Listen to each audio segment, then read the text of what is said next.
अनोखा दूल्हा। बेटियों में सबसे लाडली थी तो सबसे छोटी बेटी कविता। कविता सांवली रंगत वाली व स्वभाव की तेज थी।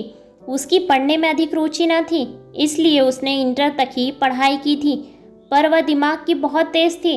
सांवली रंगत और कम पढ़े लिखे होने के कारण उसके माँ बाप को उसकी शादी की बहुत चिंता रहती थी और सुधीर बाबू को दामाद भी सरकारी चाहिए था।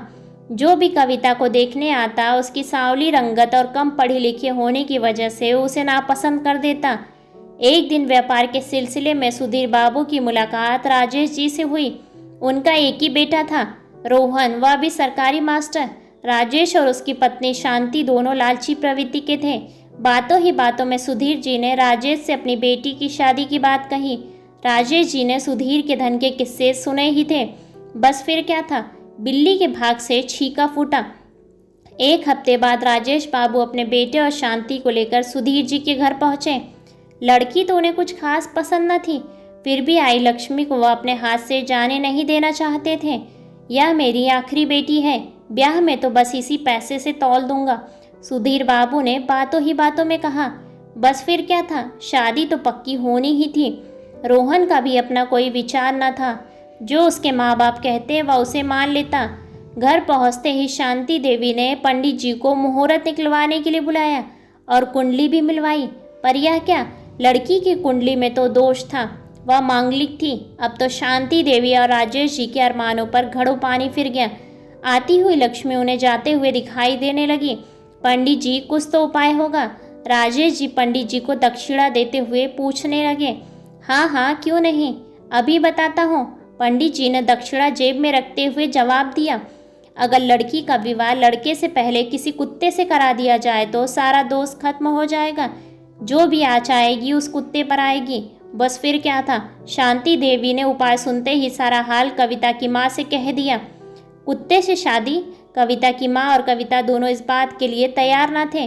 कविता जिद पर अड़ी थी, इससे अच्छा रिश्ता कहीं नहीं मिलेगा क्या?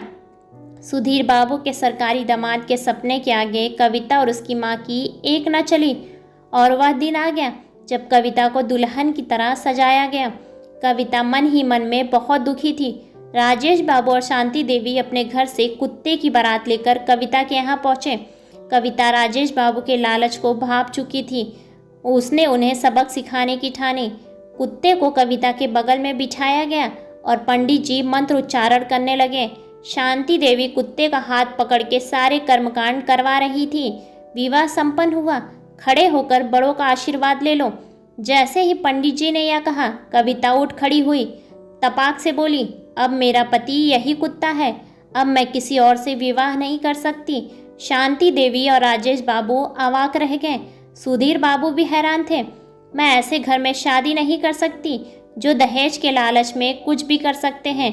कविता की इस हालत के जिम्मेदार न केवल राजेश बाबू और शांति देवी थी, बल्कि उसके पिता भी उतने ही जिम्मेदार थे। अंधविश्वास और सरकारी दामाद की इच्छा आज भी हमारे समाज में व्याप्त है, जिसकी वजह से कविता जैसी ना जाने कितनी बेटियों को अपमानित होना पड़ता है। ऐसे ही बेहतरीन कहानियों को सुनने के लिए वीडियो को लाइक और चैनल को सब्सक्राइब करें और अपने विचार कमेंट्स बॉक्स में कमेंट्स करके हमें ज़रूर बताएं। धन्यवाद।